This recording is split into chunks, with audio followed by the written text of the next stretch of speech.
इस साल इन्होंने OnePlus 11 सीरीज लॉन्च करी थी ना, वो तो थी काफी सक्सेसफुल, बट ये जो लेटेस्ट OnePlus Nord 3 आया ना, ये भी मेरे को काफी फैंटास्टिक प्रोडक्ट लगा है। इनफैक्ट प्राइस भी इसका बहुत सही है यार। अगर इसको मतलब OnePlus का पूरा पोर्टफोलियो देखा जाए तो इसका प्राइस बहुत सेंस बना रहा है। 34,000 रुपीज का ये फोन है और कार्ड ऑफर के साथ 33,000 रुपीज का आप खरीद सकते हो। और ऐसे अच्छा नहीं बोल रहा मैं इस फोन को, जो लास्ट OnePlus Nord 2T आया था यार, इससे तो बहुत बड़ी इंप्रूवमेंट है Nord 3। इनफैक्ट कुछ लोग तो OnePlus 10R के बारे में भी पूछ रहे थे, क्योंकि ये 35,000 रुपए का मिल रहा है ना।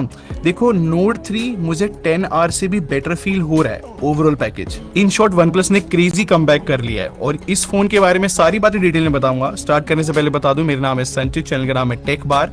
मैं आप लोग का टेक खरीदिंग एक्सपीरियंस बेटर करना चाहता हूं तो सब्सक्राइब बटन पे क्लिक कर लो, साथ में बेल आइकन जरूर प्रेस कर लेना। एक और बहुत बड़ा क्वेश्चन चल रहा है इंटरनेट पे, फिर OnePlus 11R का क्या? ये तो 40,000 रुपए में हमें स्नैपड्रैगन 8 प्लस Gen 1 दे रहा है और OnePlus की ब्रांड वैल्यू भी। देखो मुझे ऐसा लगता है कि OnePlus 11R जो है डिफरेंट प्राइस सेगमेंट है। 40,000 रुपीज एक डिफरेंट प्राइस सेगमेंट आ जाता है, और क्योंकि 6,000 सस्ता है Nord 3 तो ये मैटर करता है काफी सारे लोगों को।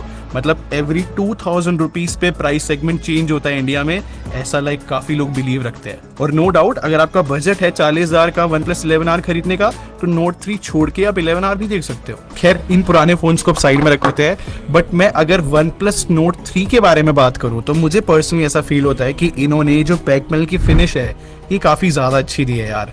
ये ना मैट फिनिश भी है, और बस इतना बता सकता हूँ, लाइक सीरियसली बता रहा हूँ, सुपर स्लिपरी फोन की कैटेगरी में आएगा यार। बहुत ज्यादा स्लिपरी बैक पैनल उन्होंने बनाया है। और मजे की बात ये है कि कोई भी बैक पैनल देख कर ना ये नहीं बता सकता कि ये ग्लास बैक पैनल है। लाइक बहुत डिफरेंट सी कोटिंग कर रखी है। और इस फोन में दो बहुत अच्छी चीजें डाली है OnePlus ने, मतलब बहुत फंक्शनल चीजें है। एक अलर्ट स्लाइडर, फोन को बिना ऑन करे आप रिंग, साइलेंट या मतलब वाइब्रेशन पे कर सकते हो। इनफैक्ट इन्होंने IR ब्लास्टर भी दिया है, तो ये फोन किसी भी चीज का रिमोट बन जाता है। ये दो फीचर काफी पसंद है वैसे लोगों को। और अगर इस फोन को 33,000 रुपीज के आसपास का देखा जाए ना, तो हैप्टिक्स तो मुझे काफी अच्छे लगे, लाइक टेक्टाइल है। इनफैक्ट IP54 रेटिंग भी एक अच्छी चीज है। बाकी बेसिक बात है यार, डुअल स्पीकर्स इस फोन में मिलते हैं, डॉल्बी एटमॉस का सपोर्ट है, अच्छा साउंड कर रहे हैं, ऑप्टिकल फिंगरप्रिंट स्कैनर मिलता है, वो भी अच्छा वर्क करता है। और बैक पैनल में ये जो आपको दो फ्लैश लाइट दिख रही है ना, सिर्फ ऊपर वाली है फ्लैश लाइट, शायद से नीचे वाला जो है कलर सेंसर है। वैसे एक बात बताऊं, OnePlus ने डिस्प्ले डिपार्टमेंट में कुछ कुछ चीजें बहुत लाइक अलग करी है, एक्स्ट्रा ऑर्डिनरी भी बोल सकते हैं। जैसे कि जनरली फोन जो आते हैं मार्केट में उसमें 1080p रेजोल्यूशन होता है, लेकिन इस फोन में 1.5 की रेजोल्यूशन है, जो कि 1080p से थोड़ा सा ज्यादा है यार। इनको बोनस जाता है। इनफैक्ट इनकी जो ब्राइटनेस का नंबर है वो 1450 निट्स है। जनरली हमें 1200, 1100, मैक्सिमम 1300 मिलता है ना इस प्राइस सेगमेंट में, तो 1450 निट्स ये भी एक फैंटास्टिक नंबर हो गया। बट मेरे हिसाब से सबसे बेस्ट पार्ट इस डिस्प्ले का ना बेजल्स है, काफी ज्यादा कम है, मतलब नो डाउट इसको एक मॉडर्न लुकिंग बनाता है। बाकी बेसिक चीजें है, 120 हर्ट्ज का रिफ्रेश रेट, 6.74 इंचेस की डिस्प्ले है। इन्होंने ना OnePlus वालों ने सॉफ्टवेयर की मदद से इसकी जो डिस्प्ले का रिफ्रेश रेट है 40 हर्ट्ज तक लेकर गए हैं, जिससे बैटरी बच चुके। कभी कभी ये फीचर काम तो आता है। अब आप लोग की बेटर अंडरस्टैंडिंग के लिए पुराने वाले OnePlus फोन से कंपेयर कर दिखाता हूँ। तीनों फोन में ना सेम कंटेंट चलाते हैं। शायद से चीज मैं अपने कैमरे पे कैप्चर कर सकता हूँ। आप देखो Note 2T के अंदर जो है ना बहुत ज्यादा कलर बूस्टेड फील हो रहे हैं, और OnePlus 10R में स्ट्रॉन्ग पर्पल टिंट मिलता है, जबकि ये Nord 3 जो आया है सही बैलेंस मेंटेन कर रहा है इन दोनों के बीच का। तो मेरे अकॉर्डिंग डिस्प्ले अपग्रेडेड है। एक और बात बताऊं आपको, जब लास्ट ईयर ये OnePlus 10R आया था ना, तो OnePlus ने 40,000 रुपीज चार्ज करे थे हम लोगों से 80 वॉट चार्जिंग और 5000 mAh बैटरी के लिए। और अब देखो एक साल बाद OnePlus Nord 3 आता है, सेम चीज है, 80 वॉट चार्जिंग, 5000 mAh बैटरी और मच डिस्काउंटेड प्राइस आप इसको फील कर सकते हो। अच्छा एक बात मैं बहुत ओपनली बोल सकता हूँ कि OnePlus के फोन्स बिकने का मेन रीजन इनका सॉफ्टवेयर एक्सपीरियंस रहता है। जैसे कि इस फोन में Oxygen OS मिलती है, और मतलब ज्यादा दिन तो नहीं हुए इसको टेस्ट करते हुए, बट मुझे ऐसा फील हुआ कि सॉफ्टवेयर एक्सपीरियंस इस प्राइस सेगमेंट में बहुत ज्यादा बेटर फील हो रहा है बाकी कंपटीशन के मुकाबले। ये जो Oxygen OS है ना, चाहे फिर इनकी ऐप ओपनिंग और क्लोज की जो एनिमेशन हो, या फिर मतलब कम बग्स होना, या फिर जो है लैग फ्री एक्सपीरियंस होना, ये सब चीजें जो है ना मेरे को पर्सनली वैल्यू एडिंग लगती है OnePlus फोन के अंदर। खैर इसमें Android 13 है और जून का सिक्योरिटी पैच अपडेट भी मिलता है। इनफैक्ट OnePlus तो ये भी प्रॉमिस कर रहा है कि ये 3 साल के मेजर सॉफ्टवेयर अपडेट देंगे इस फोन को, और 4 साल की सिक्योरिटी पैच अपडेट तो सॉफ्टवेयर एक्सपीरियंस की जो सिचुएशन है मुझे तो एक्चुअली में बहुत सही लग रही है। बाकी फोन में बग्स है कि नहीं या फिर कोई परेशानी तो नहीं होती, ये थोड़ा सा फोन को लंबे समय यूज करने के बाद पता लगेगा। इसमें मैंने अपनी सिम डाल रखी है। अच्छा, OnePlus Nord 3 की परफॉर्मेंस समझने के लिए ना आपको कॉन्टेक्स्ट समझना पड़ेगा कि OnePlus को एग्जैक्टली में लास्ट ईयर हुआ क्या था और ये फोन अच्छा मैं क्यों बोल रहा हूँ। देखो 30,000 में ना ये OnePlus Nord 2T आया था और ये फोन मैं सीरियसली आपको बता रहा हूँ परफॉर्मेंस के मतलब मामले में इतना अच्छा नहीं था। मतलब OnePlus की पहचान है कि वो राइट प्राइस पे दी बेस्ट परफॉर्मेंस देते आए हैं बहुत सालों से। इनफैक्ट ये याद है आपको OnePlus 10R, ये भी 40,000 का लॉन्च हुआ था। ओवर प्राइस फोन था ये अगर इसको ओवरऑल पैकेज देखा जाए तो ये भी अच्छी बात है कि अब फाइनली OnePlus Nord 3 की जो परफॉर्मेंस है, MediaTek Dimensity 9000 चिप इसके अंदर मिलता है जो कि बहुत अमेजिंग प्रोसेसर है इस प्राइस सेगमेंट में। फाइनली ऐसा फील हो रहा है कि OnePlus जो है अपने पुराने वाले पाथ पे आ गया है। और बाकी चीजें भी देखी जाए ना, जैसे कि LPDDR5 X RAM होना बिल्कुल लेटेस्ट है, ये अच्छी चीज है। UFS 3.1 स्टोरेज है, ये भी टेक्निकली अच्छी स्टोरेज है। और ये जो मेरे पास वेरिएंट है ये 16 GB रैम के साथ आता है। वैसे तो जो है OnePlus ने ऑप्शन दे रखा है एक्सपैंड करने का, 28 GB तक एक्सपैंड हो जाती है। क्या है यार ये सब। अच्छा, कुछ बेंचमार्क्स भी देख लो Nord 3 के। मैं यहाँ पर side by side Nord 2T और OnePlus 10R के भी लगा दूंगा बेंचमार्क समझाने के लिए आपको। नो डाउट सारे बेंचमार्क स्कोर्स में OnePlus Nord 3 जो है अपग्रेडेड फील होता है, बट एक कंसर्न है मेरा इस OnePlus Nord 3 के साथ। देखो मैंने इसमें ना CPU थ्रॉटलिंग रन करा।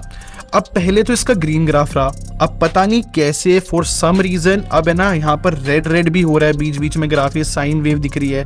मेरे को नहीं पता इसका लॉन्ग टर्म इफेक्ट क्या रहेगा, फिर से बोलूंगा रिव्यू में बताऊंगा भाई ढंग से उस चीज को। वैसे इस फोन में जो है मैंने एक स्ट्रेस टेस्ट भी रन कर दिया था समझने के लिए थोड़ा सा, बट वहां पर 75.4% की स्टेबिलिटी आ रही है, तो अभी क्लियर पिक्चर नहीं है। मतलब प्रैक्टिकल यूसेज बहुत अलग होती है। और अगर गेमिंग की भी बात करूं ना तो पुराने वाले OnePlus 2T के मुकाबले OnePlus Nord 3 जो है बहुत ज्यादा अपग्रेडेड फील हो रहा है। और पता है मेरी टेस्टिंग में मैंने क्या नोटिस करा, एक गेम है रेकफेस्ट मैंने खरीदा हुआ है, बहुत हैवी गेम है वो। OnePlus Nord 2T तो उसको बिल्कुल भी नहीं चला पाया, बहुत ज्यादा फ्रेम ड्रॉप्स देखने को मिले, जबकि OnePlus Nord 3 के अंदर वो गेम आसानी से चल गया। तो no doubt guys finally OnePlus जो है अपनी रूट्स पे वापस आ गया है परफॉर्मेंस के टर्म में। अच्छा, कैमरे की बात करूं ना तो 50+8+2 का यहाँ पर सेटअप मिलता है, बट यहाँ पर भी OnePlus ने एक अच्छा काम किया है कि इस फोन में जो मेन कैमरा ना 50 मेगापिक्सल का, ये वही कैमरा है जो OnePlus 11R और OnePlus 11 में यूज हुआ है, तो ये इसको थोड़ा सा अच्छा बनाता है। और मैंने इस OnePlus Nord 3 को इस OnePlus 10R और Nord 2T से कंपेयर किया और 10 में से 9 बार मैं कह सकता हूँ कि बेटर HDR है Nord 3 का। इनफैक्ट बहुत सारी फोटोज देखने के बाद मैं कह सकता हूँ बेटर प्रोसेसिंग है Nord 3 की। और सिर्फ इंडिविजुअली मैं बात करूं इस Nord 3 के बारे में तो मैं आपको फोटोज दिखा ही रहा हूं। जैसे कि मैंने कहा था कि HDR इसका काफी सही है और हर एक फोटो में ना मेरे को एक डिसेंट पॉप फील हुआ है कलर्स के अंदर। और अच्छी बात ये कि स्किन टोन्स भी एक्यूरेट रख तो रहा है, लेकिन मेन कैमरे में मुझे कुछ कमियां दिखी है जो बहुत विजिबल है। जैसे कि कुछ फोटोज में ओवर शार्पनेस बहुत ज्यादा हो जाती है, तो वो पूरा ओवरऑल लुक खराब करती है। और फॉर सम रीजन अगर आप बहुत कॉम्प्लिकेटेड फोटो खींचोगे तो भाई वहां पर ये सब्जेक्ट को सॉफ्ट कर देता है। और ये भी मैंने नोटिस करा है कि कभी कभी तो कलर्स जो है बहुत ज्यादा बूस्टेड हो जाते हैं। बाकी जो अल्ट्रा वाइड है वो 8 मेगापिक्सल का है, तो वो डिसेंट फोटोज ही खींच रहा है। वैसे इस फोन का जो ये मेन कैमरा है ना वो IMX 890 है और इस कैमरा सेंसर की एक खास बात है कि ये लो लाइट में कमाल कर देता है। जैसे कि ना OnePlus में यहाँ पर एक फीचर मिलता है अल्ट्रा डार्क मोड, और स्क्रीन रिकॉर्डिंग में आप देख ही रहे हो कि कितनी डार्क सिचुएशन थी और इसने जो है इनफ ब्राइटनेस मेंटेन कर ली। ये चीज अच्छी है यार। और अगर मैं नॉर्मल नाइट मोड की भी बात करूँ ना तो नॉइस काफी कम रहती है, अच्छे खासा कलर्स आ जाते हैं, मतलब मेरे हिसाब से अच्छी फोटोज खींचता है लो लाइट में। बाकी फ्रंट कैमरे की भी बता देता हूँ, वो 16 मेगापिक्सल का है और मेरे हिसाब से अच्छा परफॉर्म कर रहा है। सही यहाँ पर कलर्स आ रहे हैं और सही स्किन टोन भी मेंटेन कर पाता है। लेकिन इस फोन का जो वीडियो डिपार्टमेंट है ना मेरे हिसाब से एवरेज है। वो अलग बात है कि 4K 60 FPS का ऑप्शन दिया है। अगर मैं आपको सैंपल दिखाऊं, यहाँ पर ओवर शार्पनेस भी फील हो रही है, इनफैक्ट स्टेबलाइजेशन भी थोड़ी सी ऑफ लग रही है, तो मुझे तो वीडियो नहीं पसंद आई। अब बैक रिकॉर्डिंग का इतना बुरा हाल है तो फिर फ्रंट 1080p है, वो भी कुछ अलग नहीं है। तो खैर कंक्लूजन की बात करते हैं, एग्जैक्टली में फोन कैसा है। तो भाई मैं सच बता रहा हूँ, फोन तो बहुत सही लग रहा है। मतलब फाइनली OnePlus इस साल जितने भी फोन लॉन्च कर रहा है ना राइट प्राइस पे राइट स्पेसिफिकेशंस दे रहे हैं। मतलब जो वन प्लस की कोर थी ना 2020-21 में कि बेस्ट परफॉर्मेंस फोन भी देंगे, ओवरऑल बेस्ट एक्सपीरियंस भी देंगे, फाइनली 2023 में ये चीजें हमें वापस देखने को मिल रही है। बाकी जैसे कि बताया मैंने इसमें अपनी सिम डाल दी है, यूज करके और बेटर तरीके से बताऊंगा। आई थिंक 10-15 दिन यूज करूंगा फिर ही रिव्यू लेकर आऊंगा। बाकी हाँ, वन प्लस का एक और फोन आ रहा है, वन प्लस नोट CE3। मेरे को लगता है कि वो भी इंटरेस्टिंग होगा, देखते हैं उसको भी। बाकी आप क्या सोचते हो इस वन प्लस नोट 3 के बारे में, मुझे कमेंट सेक्शन में जरूर बताना। एक हेल्दी डिस्कशन करते हैं। वीडियो